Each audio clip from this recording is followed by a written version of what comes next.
Shabbat Shalom. In this Torah portion, Shelach Lekha, we read about the story of the spies that Moses sent to the land of Canaan, to Eretz Israel, to find out how is the land and what's going on there. And the spies come back with a report. 10 spies report that they all agree that the land is a beautiful land, but 10 spies report saying that the inhabitants in the land are giants, and we won't be able to conquer the land. And 2 spies only, Joshua and Caleb, they say, Hashem is with us, we will be able to conquer the land. The 10 spies prevail, and we have a general discontent and an open rebellion against Moses and Aaron. The children of Israel, they want to stone them to death, and they say, let's find a new leader and go back to Egypt. And only through God's intervention the rebellion stops. And as you know from the Torah, hopefully, because of this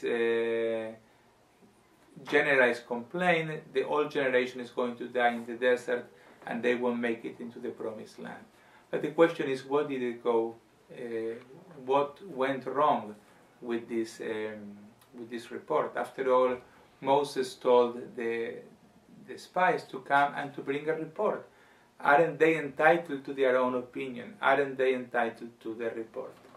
And in order to understand what their mistake was, we need to refresh our memory with the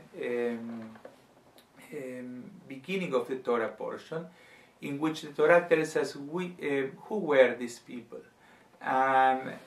Verse 3, just as the beginning of the Torah portion says, Moses sent them forth from the wilderness of Paran. They were all distinguished men, heads of the children of Israel were they. Kulam anashim rashei bnei Israel hema. These were the leader, the elite of the Jewish people. And why is that important? Because the Torah is telling us through this story that when you are a leader, when you are in charge, what is expected from you is not just to bring a report, not just to have the facts. If you want to have the facts, if you want the report, you can open the newspaper. But if you want a leader, if you are sending a leader, the leader needs to take these facts, this information on the ground, and transform this information into a positive energy that is going to mobilize the people into the right direction. If you bring these facts, or even worse, if you use this influence that you have to mobilize the people into the wrong direction, then your leadership, the same leadership that brought you to this position, to the beginning of this journey, this leadership doesn't befit you. This leadership doesn't go with you. And you become, in the best case scenario, a neutral influence, and in the worst case scenario, a negative leader. You cannot come and say, I'm just bringing the facts. Moshe didn't send you to bring the facts.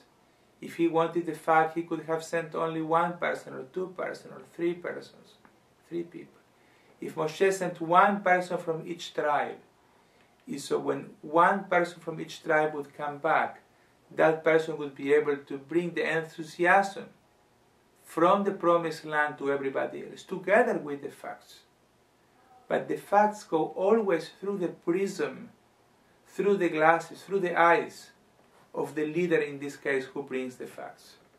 So you need to know, when you are transmitting facts, when you are, speaking as a rabbi, when you are speaking at the board of trustees, when you are speaking in front of a committee, in front of a group of people, that your words are not mere facts, that you are not just repeating things that you found in a different place, that whatever you are going to say is going to be transformative, is going to affect the people that are listening to you, and that you have an extra responsibility because of your position of leadership.